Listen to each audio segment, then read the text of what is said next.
Guys, welcome. Thanks for joining me. Today, we're going to have an interview with a really good friend of mine, one of my awesome audio buddies from, as we say here in America, across the pond. So, over in the Netherlands, Jaap from Alpha Audio. And Jaap is actually somebody I respect a lot. I've watched his videos. I used to watch his videos even before I reached out to him. And he really was somebody that, as I started my journey and I started doing my videos on Ethernet switches and digital cables and tweaking, he was really the only person out there in the hi-fi world that was I don't want to say doing something similar because he was clearly steps ahead of me, but really made it okay in my mind to explore and to try and to experiment and have fun doing it. So for that, I will always be eternally grateful to him. And he's just a great guy to chat with. I always enjoy our chats. So I'm going to get right into the chat. We broke it into two parts because we ended up talking for almost an hour. And in this talk, we actually name names. We talk about different hi-fi companies, what we like, what we don't like, what we think is working and not working. So we don't beat around the bush. We have fun and we do it and we talk about things. And I hope you'll watch and enjoy it as well. Thank you.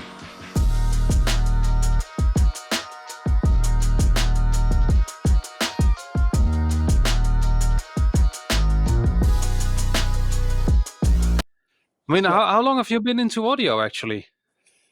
Since I was 8 years old.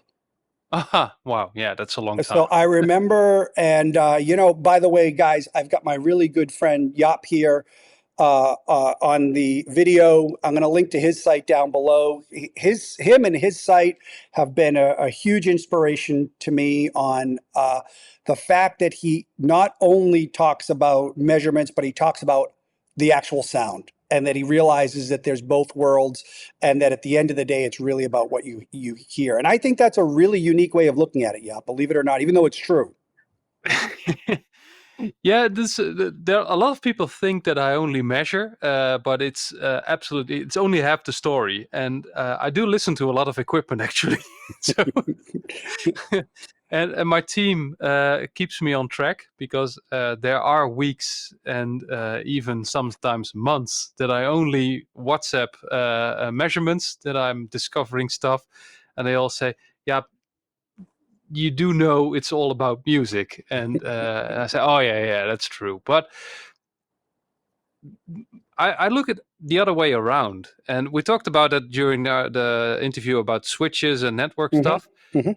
I listen, I hear a difference, and that's what I start measuring. Uh, I don't measure and think I don't see anything, so it's impossible, because there are so many things that we still don't know. And I'm actually I'm trying to measure cables and power supplies now, because the whole network stuff is pretty clear to me. Hans Beekhuizen came here with a filter as well, and was the same. Jitter goes down, music sounds better. That's what networking is all about. And how they do it, I don't know. Better isolation. Some say better clocks. That's what I'm quite skeptic about, but who knows? But I moved on to cables now, and I'm trying to figure out what happens. So that's. But the first thing is, I hear a difference in cables, so I want to know why.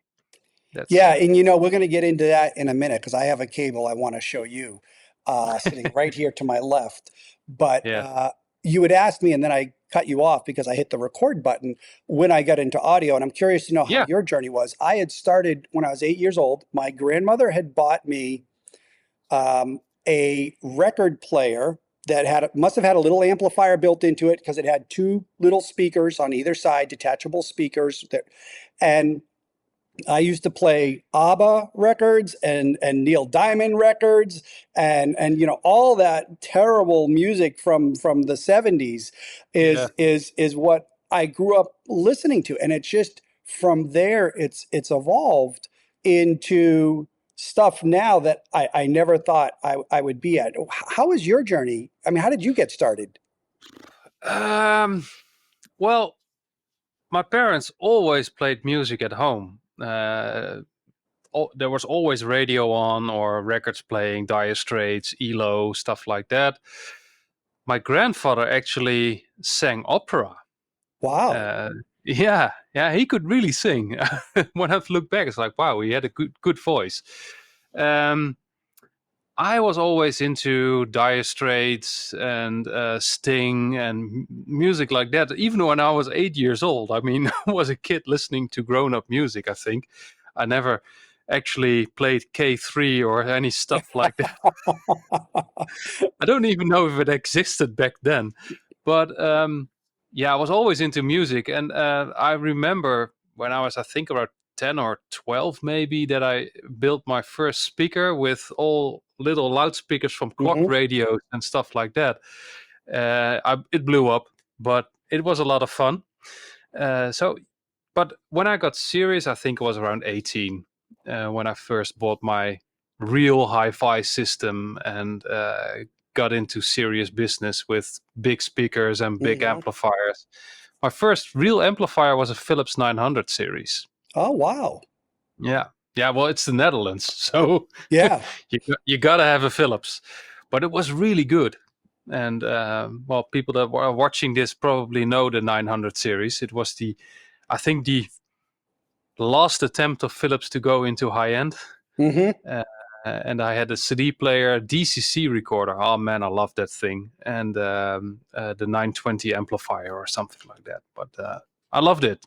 Yeah, it was You pretty know, my cool. real first, I'll never forget, my real first high-end purchase was the very first when it came out, Krell integrated. Whew. Wow, that's really And serious. because I still remember the day I walked into a hi-fi store and they had a pair of Focal speakers and the Krell integrated, and I listened to it. And that was really my first experience at true hi-fi. I Yeah, was actually working for a mass market audio manufacturer at the time, which even then I knew wasn't good, but I didn't know just how bad they were. until you heard And that. yeah, you know, because I had gone through the Sony receivers, the NEC for a while. NEC Yeah, made gear yeah, and the Bose speakers and all that stuff, and I was floored by it. So, but for me, I think there was another epiphany moment where I had a Krell, I had a Rotel transport only, and yeah. Theta. Was it Theta? I think it was Theta Digital. Oh, wow. Go and talk about how old we're talking here. Yeah, Just the that's DAC, old. and it sounded really good. And I remember thinking, okay, well, Krell has to be better. So I replaced those two units with the Krell CD player. And I didn't realize, I simply knew that all of a sudden everything sounded slower, less alive with the Krell CD player, that it was a step backwards, but I didn't understand how or why. Yeah, And that really intrigued me. That was really my first foray into, wow, things can sound different. yeah. Oh, I remember my first high-end experience really well. It was Wilbert Hi-Fi in Utrecht, and I was studying in Utrecht. I did journalism 20 years ago, I think. And I worked there after that experience because I thought, wow, this is a lot of fun. I think I was 20, and I walked in and I heard these huge Infinity Kappas, Hmm. and they were secondhand. And it was playing, I think, on a Denson system. So it was pretty fast and a lot of energy in the recordings. And he said, "Well, you want to hear them?" I said, "Yeah, sure. Is that possible?" "Yeah, you go grab a cup of coffee and sit down." And they knew exactly what was happening, of course. And they played a CD by Seal, um, and I was absolutely blown away. It's like, how is this possible? That guy is just standing there. This is creepy. Yeah. It was so real to me. And 2 months later, I bought it. it was it was so amazing. And yeah, that was the real kickoff into serious hi-fi for me. So Well, I also remember learning that more expensive isn't better. And for no, me, that was I had, you know, I went through aerial acoustic speakers, I went through Blue Circle gear, and then I decided on an EAR integrated tube amp out of Italy Yeah. and it was, I think, only 30 watts, EL34s, and it was the most dynamic, Yeah. powerful amp I had ever owned. And by the way, I owned Krell FBB 300s for a while and all that. And Yeah. they were sounding lifeless to me. Yeah, So they're slower than tube yeah. gear. Tube gear is really fast if the design is good. It can sound Mhm. amazing. Yeah, So, true. and where I really learned it is at the time I had the first generation of B&W, their stand mount. Was it the 801s? Is that, or the 805s? I can never remember that, but it was 805. the small 805s and beautiful speakers. But I remember, and I had a Rel sub with it. I remember actually downgrading, selling them, and then getting their 601 monitors, which Yeah. actually sounded more alive and more. I almost think the more expensive BMWs were overdamped and almost, and that's why when I hear reviewers say it had a vice-like control on the music, I think to myself, well, but live music isn't like a light switch. It's not on and off.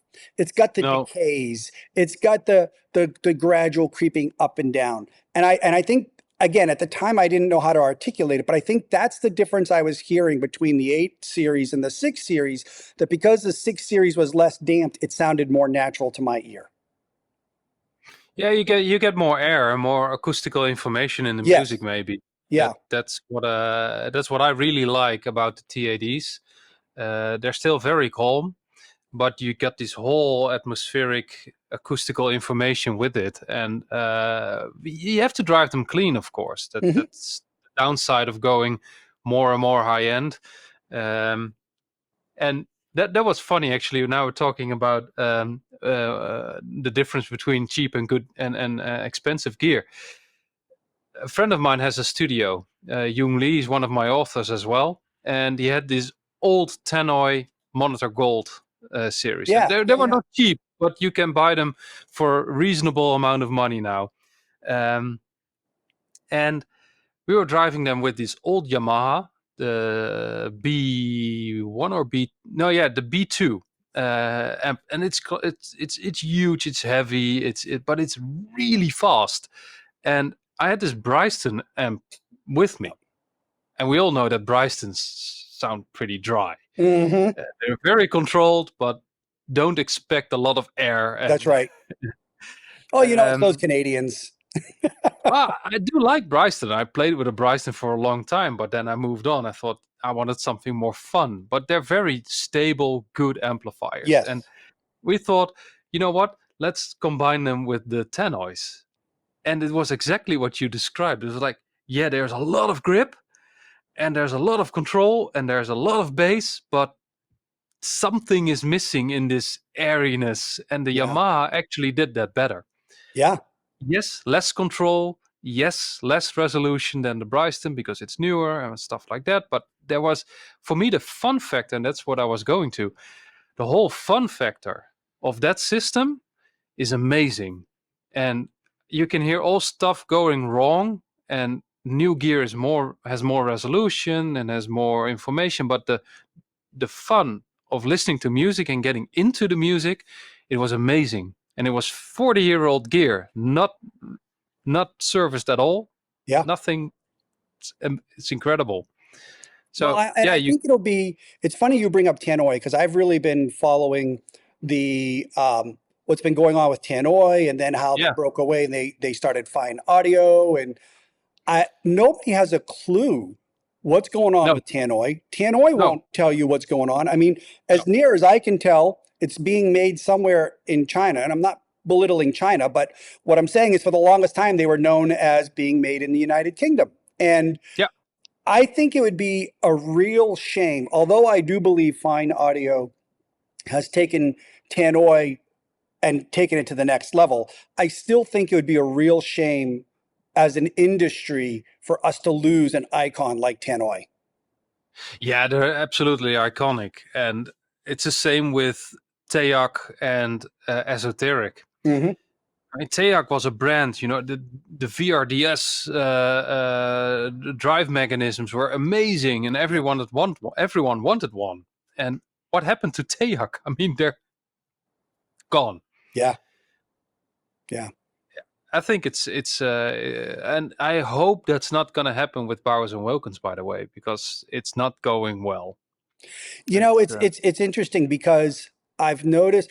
So I feel like they for a while there they had really good speakers, and Yeah, then for the next several decades, I could not listen to any B&W speaker.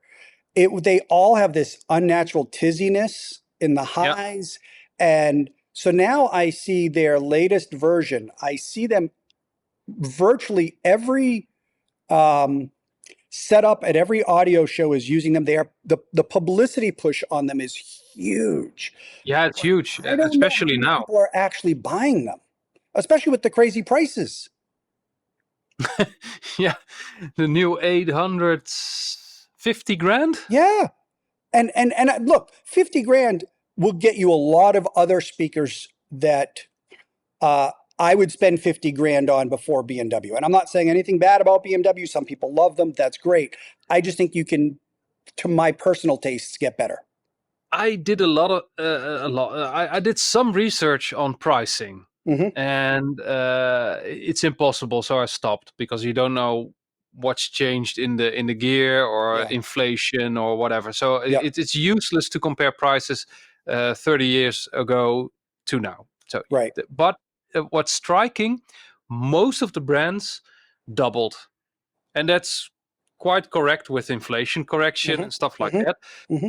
Do you know what a 800 matrix costs in the 90s?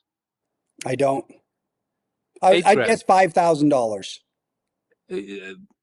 Around 8 grand a pair, I think. Oh, I okay. saw 5, I saw 6, but let's say the highest price was 8. Okay. 8 grand a pair. The new one is 50 grand. Yeah. That's pretty crazy. Yeah. Well, I will tell you at 50 grand what my dream speaker would be. Yeah. And I What would you fully choose? admit a large part of it is because of the looks. I think that especially where I'm in a room. So my audio room is, and I actually think this makes me a little bit more unique than other people who talk about their audio journey. Is a mixed use room. It's a family room that we still use as our main TV room. We entertain. It merges into the kitchen so it's 23, 24 feet wide and about 30 feet long.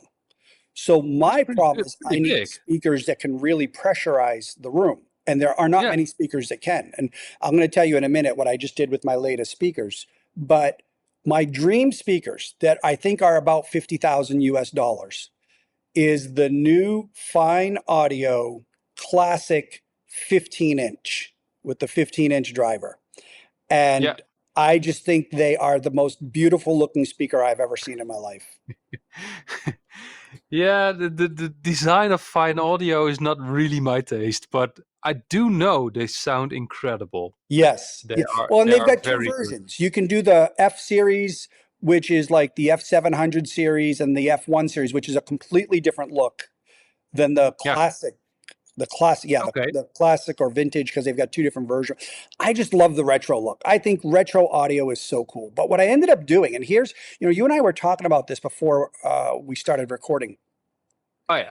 is that about how your tastes change, not even your tastes, what you hear changes as your system upgrades. So here, I'm going to show you this. This is a power Oh, cable from holy Stealth Audio. shit. Yes, It's huge. it is ginormous. Let's put it next to my head. It is apps, and it's got one of their adjustable collars. And I have got to tell you that, I was talking with, and I said this in one of my videos, I was talking with a lot of manufacturers. Berkeley makes high-end DACs, and they will not put USB connectors on their gear because they feel USB is inferior.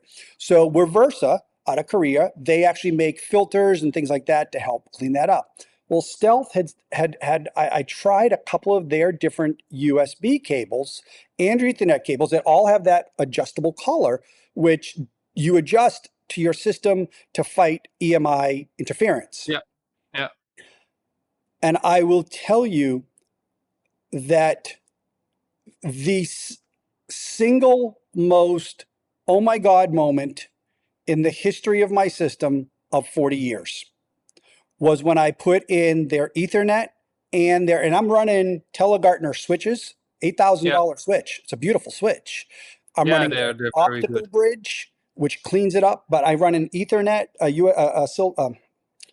a stealth Ethernet from the optical bridge into the streamer, and then the US stealth from the streamer into my Aquila Scala DAC, tube DAC, and you adjust the collar. It was mind-boggling.